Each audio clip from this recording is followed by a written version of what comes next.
So have you tried renaming a file extension and it didn't work? So don't worry. In this video I'll show you how to get around it and rename your file extensions. So basically, if you are in a folder and you want to create a file, let's suppose you are creating hey bro file. It's a text file. You go there, you type your code, and now you want to convert this into a Python file. So you go there, you rename it and convert it into a .py file. You press enter and you think that it will get converted into a Python file. So you try to open it in a Python environment. You type Python, you type the name of the file, and it will show you that no such file or directory is found. Why? So basically I'll show you why.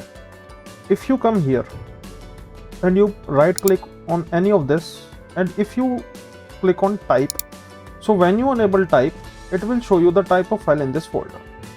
So in this folder you can see this file is a text document.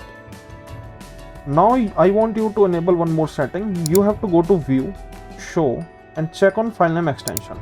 It will show you the name of your extensions. So right now you can see whatever we have written earlier has a .txt extension at the end. So what does it mean? Whatever we have writing earlier was just a name.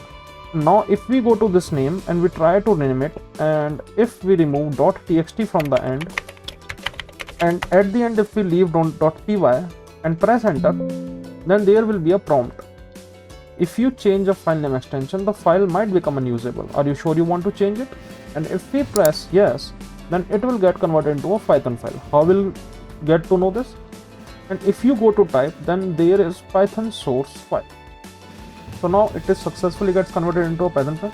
If you go into cmd and type Python, then the name of this file, and press enter, then you have successfully run your file.